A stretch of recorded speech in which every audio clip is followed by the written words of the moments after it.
Voici l'histoire de deux jeunes amoureux unis par la sincérité, mais séparés par les choix, les influences, et le prix des illusions. Ils s'aimaient sans réserve, rêvaient d'un avenir ensemble, mais parfois, l'amour ne suffit pas quand les décisions brisent ce qui semblait éternel. Il y avait chez Senan et Fifa quelque chose de rare. Quelque chose de pur. De profond. Une sorte de lien silencieux que même les mots les plus doux ne pouvaient vraiment expliquer. Ils étaient jeunes, beaux, et pauvres. Mais ils s'aimaient comme s'ils avaient grandi ensemble dans le même rêve. Fifa vivait avec sa mère et ses 3 petits frères dans une maison modeste, un peu à l'écart du quartier. Elle était cette fille toujours souriante, vêtue de pagne colorée nouée à la taille, avec une voix douce qui riait plus qu'elle ne parlait. Senan, lui, était l'archétype du jeune homme sérieux. Toujours avec un livre sous le bras, l'allure droite, le regard franc. Il venait d'une famille aussi modeste que celle de Fifa, mais portait en lui une ambition solide, disciplinée. Chaque soir, il se retrouvait sous le grand manguier qui dominait la ruelle. Là, entre 2 éclats de rire, il parlait d'avenir, d'espoir, d'amour. Et Senan disait souvent: un jour, Fifa, je te sortirai d'ici. On vivra ailleurs, loin du bruit, loin du besoin. Tu verras. Elle le croyait.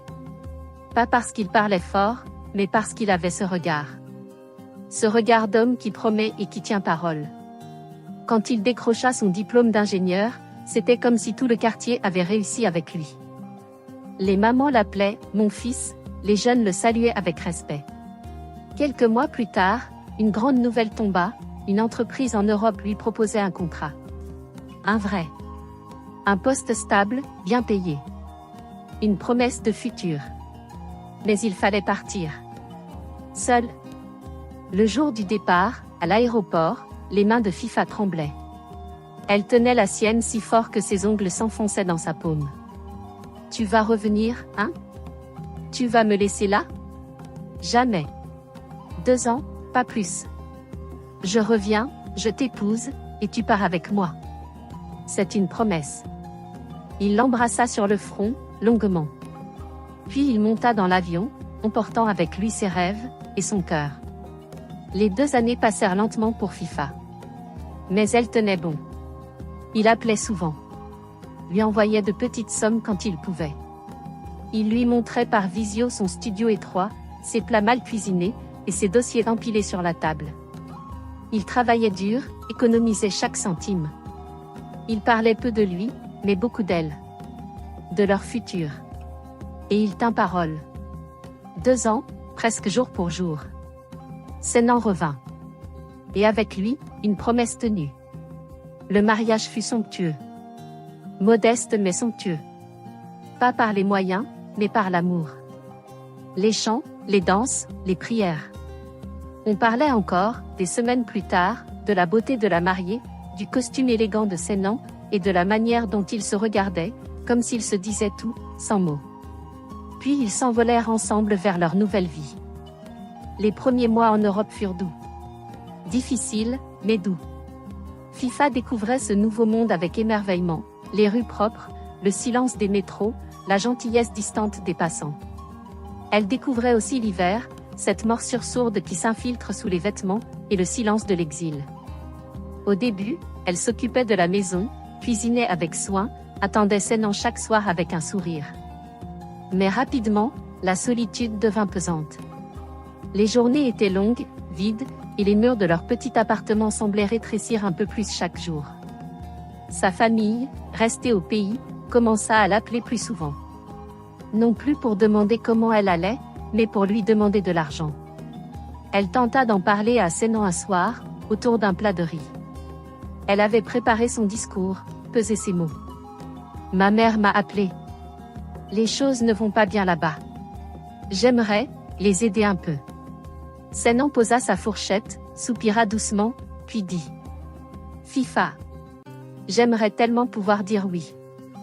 Mais j'ai vidé toutes mes économies pour le mariage, ton billet, les papiers. J'ai même pris un prêt. Je suis en train de rembourser. Donne-moi un peu de temps. Elle baissa les yeux. Ce que je te propose, c'est qu'on fasse 1 ou 2 enfants. Quand le petit dernier sera en âge d'aller à l'école, tu pourras faire une formation, trouver un boulot, et là, tu pourras les aider. Mais pour l'instant, on ne peut pas. Elle acquiesça en silence. Mais dans son cœur, une frustration grandissait. Quelques semaines plus tard, tout bascula. Elle entra dans un salon de coiffure africain, non loin de la cité. Une petite boutique vivante, saturée d'odeurs de crème capillaire, de musique de chez elle, et de rires bruyants. Elle s'assit, fatiguée, et la plus âgée des coiffeuses, une femme aux yeux vifs et à la voix cassée, s'approcha. « Tu veux quoi, ma fille ? Tresses longues ? Cornrows ? Tresses longues, mais j'ai besoin de parler. » Et elle parla. D'abord timidement. Puis elle se laissa aller. Elle parla de sa solitude, de sa famille au pays, de ses noms, de son quotidien, même de leurs moments d'intimité. La coiffeuse l'écoutait avec attention, les mains habiles, le regard calculateur. Puis, calmement, elle lâcha. « Tu sais ma fille, ici c'est pas comme chez toi. Tu n'es pas obligée de faire ce qu'un homme veut. Tu peux faire ta vie. T'as des droits. Tu peux même le mettre dehors, récupérer la maison, et recommencer ta vie avec quelqu'un d'autre. Quelqu'un de riche, de généreux. T'as un corps, t'as une beauté. Tu vaux de l'or. » Une cliente, assise à côté, tourna la tête, choquée. « Ne l'écoute pas. Ce qu'elle dit, ça va te détruire. » Mais Fifa était fatiguée. Et la voix de la tentation, quand elle est douce, a parfois plus de poids que celle de la raison. Ce soir-là, elle rentra chez elle, le regard vide. Et appela sa mère. Sa mère, après un silence, lui dit : « Ma fille, si cette femme te montre le chemin, suis-la. C'est le destin. » Les jours suivants, elle retourna au salon. Et la coiffeuse commença à lui donner des conseils. Des astuces. Des stratégies. Elle changea. Elle devenait nerveuse. Froide. Distantement hostile. Sénan voyait tout. Mais ne comprenait rien. Puis, un soir, elle lança une dispute de toutes pièces. Elle cria, frappa un mur, se jeta au sol, et hurla comme si on l'égorgeait. Les voisins appelèrent la police. Quand les agents arrivèrent, Fifa leur dit d'une voix tremblante : « Il m'a frappé. » Sénan, debout, les bras le long du corps, ne comprenait pas ce qui se passait. Il fut emmené. Sans bruit. Sans mots. Quelques semaines plus tard, il reçut les papiers du divorce. Elle gardait la maison. Et lui, il n'avait plus rien. Plus de toit. Plus d'amour. Plus de repères. Le froid ce soir-là semblait plus tranchant que d'habitude. Sénan marchait sans but dans les rues humides, son sac jeté sur l'épaule. Le monde autour de lui allait vite. Trop vite.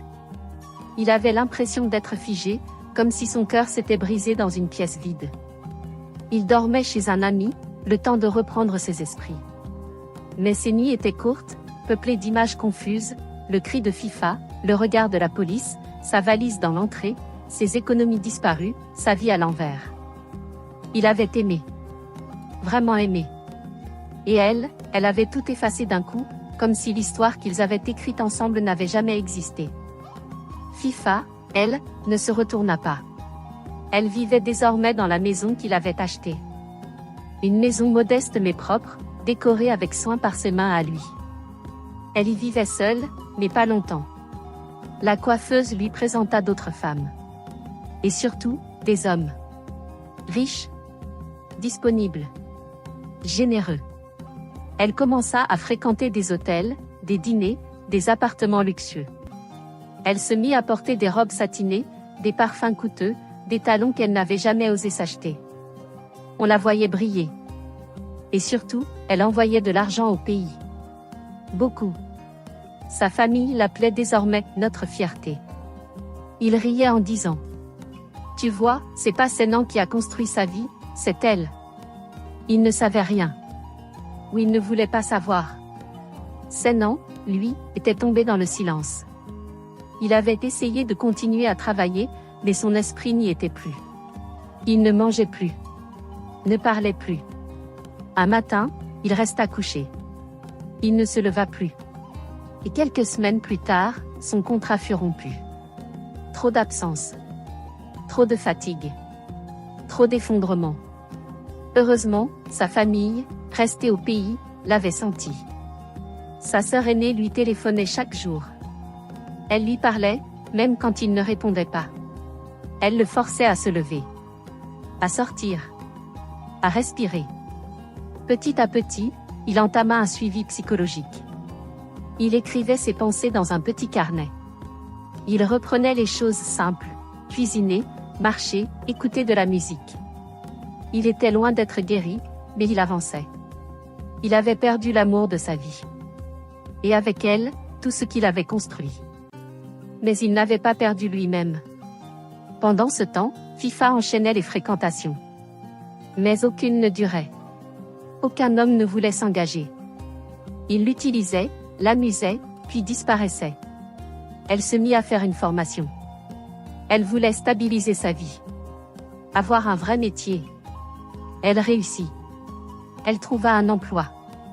Pas un grand poste, non. Mais un travail honnête, au salaire modeste. Elle se regardait chaque matin dans le miroir avec plus de pudeur. Elle portait des tenues sobres. Elle essayait de sourire aux collègues. Elle évitait désormais la coiffeuse et ses fréquentations. Mais, la rumeur, elle, ne l'évitait pas. Elle avait beau changer, faire des efforts, s'excuser en silence, les regards des autres étaient lourds. Les murmures derrière son dos constant. Certains disaient même qu'elle avait trahi un homme bon. D'autres affirmaient qu'elle avait manipulé les lois pour voler sa maison. Son passé la poursuivait. Et plus elle voulait le fuir, plus il collait à sa peau. Alors un jour, elle repensa à lui. À ses noms. À ses yeux pleins de patience. À ses mains calleuses mais tendres. À sa voix grave quand il disait « Je reviendrai te chercher ». Et elle pleura. Elle pleura longtemps. Puis elle se leva. Elle prit son téléphone. Elle appela ses anciens amis. Son ancien employeur. Personne ne voulait lui parler de lui. Personne ne lui dit où il habitait. Où il travaillait. Où il vivait. Elle insista. Elle chercha. Et un jour, elle se souvint. Il y avait un parc. Un endroit qu'il aimait. Tous les dimanches, il s'y rendait, seul, pour « faire le vide », comme il disait. Ce dimanche-là, elle s'habilla soigneusement. Une robe fleurie, élégante. Un petit sac de perles. Des chaussures assorties. Un maquillage discret. Des cheveux tressés finement. Elle se regarda dans le miroir. Et se dit. Aujourd'hui, je vais réparer. Le parc était bondé. Des enfants riaient. Des familles pique-niquaient. Des vieux couples jouaient aux cartes. Elle resta assise sur un banc, guettant l'entrée. Les minutes passaient. 1 heure. 2. Le soleil devenait plus chaud. Les oiseaux plus bruyants. Elle sentit l'espoir l'abandonner. Elle baissa la tête. Et les larmes coulèrent. Mais soudain, un homme entra. Grand. Élégant. Bien habillé. Une démarche assurée. Un sourire paisible. Elle frotta ses yeux. Elle retint sa respiration. C'était lui. Sennant. FIFA se leva doucement. Elle marcha vers lui. Ses jambes tremblaient un peu, ses mains moites serraient le sac qu'elle avait pourtant choisi avec soin. Sennant avançait, droit, serein. Il semblait plus fort qu'avant. Plus homme. Plus ailleurs. Il ne l'avait pas encore vu. Elle n'avait Dieu que pour lui. Elle revoyait leur rire sous le manguier. Leurs projets, leurs promesses. Et ce regard qu'il avait, avant. Ce regard qui disait « Je t'aime plus que tout ». Quand elle arriva à quelques mètres de lui, elle prit une inspiration et l'appela doucement. Sennant. Il s'arrêta. Se retourna. Son visage se figea un instant. Il ne s'attendait pas à la voir. Ils restèrent là, silencieux. 2 ex-âmes sœurs, debout, au milieu d'un parc, avec entre eux une mer de souvenirs. Elle s'approcha. Lentement. Les yeux brillants. Je suis désolée. Je sais que j'ai brisé quelque chose. Que je t'ai fait mal. Mais je voulais te revoir. Te dire que je regrette. Il la regardait sans dire un mot. Il écoutait. Mais rien ne semblait l'atteindre. Elle continua, sa voix tremblante, presque enfantine. J'ai changé, c'est non. Je travaille maintenant. Je me suis formée. J'ai compris mes erreurs. J'étais perdue, influencée. Mais je suis prête à recommencer. Avec toi. Si tu veux de moi, je suis là. Elle tenta un sourire. Timide. Presque invisible. Je suis prête à t'aimer. À t'écouter. À te faire des enfants. Si tu me donnes une deuxième chance. Un silence. Un long silence. Sénan baissa les yeux. Ferma doucement les paupières. Il respirait profondément, comme s'il cherchait à contenir un raz-de-marée de souvenirs. Il voulait lui répondre. Il voulait dire tout ce qu'il avait gardé dans sa poitrine pendant toutes ces années. Mais à cet instant, il vit une silhouette s'approcher. Une femme. Belle. Élégante.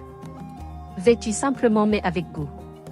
Elle tenait par la main un petit garçon de 4 ans, aux yeux vifs et au sourire curieux. Et dans l'autre bras, elle portait un bébé, emmitouflé dans une couverture beige. Elle arriva à leur hauteur. Elle posa un regard doux sur Fifa, puis tourna les yeux vers Sénan. Chérie, tout va bien? Tu as mis du temps à revenir. Sénan se redressa. Son regard devint clair. Son sourire naturel. Il répondit, calmement. Il n'y avait pas de place pour se garer. J'ai dû faire le tour du quartier. Puis il se tourna vers Fifa. Ses mots furent simples. Tranchants. Je te présente ma femme. Et mes enfants. Fifa se figea. Elle recula légèrement. Elle tenta de cacher sa stupeur. Mais ses yeux, eux, ne trichaient pas. La jeune femme lui sourit avec une élégance douce. Bonjour Fifa. J'ai entendu parler de toi. J'espère que tu vas bien. Fifa ne répondit pas. Elle n'y arrivait pas. Ses lèvres bougeaient, mais aucun son ne sortait.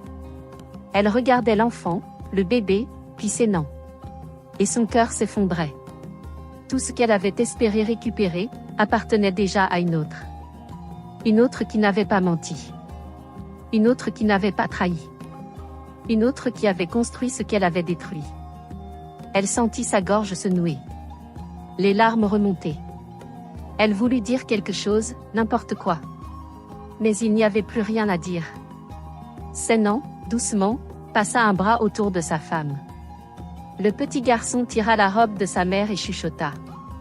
Maman, on peut aller jouer maintenant? Oui mon chéri.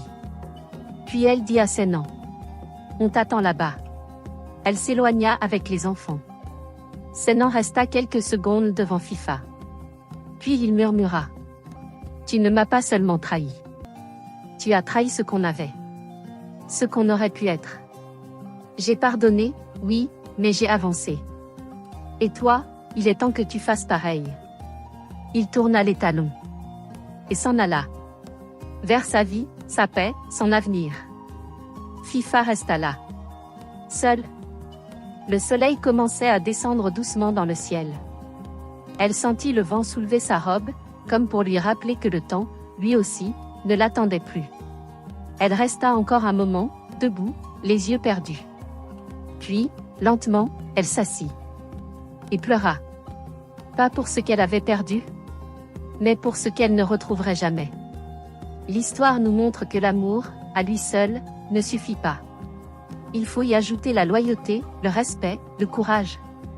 Car seuls ceux qui tiennent bon dans la tempête peuvent faire durer ce qu'ils ont construit à deux. Tous les conseils ne sont pas bons à suivre. Certains mots, dits avec assurance, peuvent cacher des pièges. Et ceux qui vous incitent à détruire ce que vous avez, ne seront jamais là pour ramasser les morceaux. La patience construit. La précipitation, elle, détruit. Une vie se bâtit lentement, pas à pas, pierre après pierre. Et parfois, chercher la facilité, c'est faire tomber tout un palais que l'on a mis des années à ériger. Trahir quelqu'un de bien. c'est peut-être la faute la plus silencieuse, mais aussi la plus lourde. Car le cœur que l'on trahit ne revient jamais intact. Et le regard qui vous aimait peut un jour vous oublier. On croit qu'on pourra toujours réparer. Mais la vérité, c'est qu'il y a des portes qui, une fois fermées, ne s'ouvrent plus. Même avec les plus belles excuses.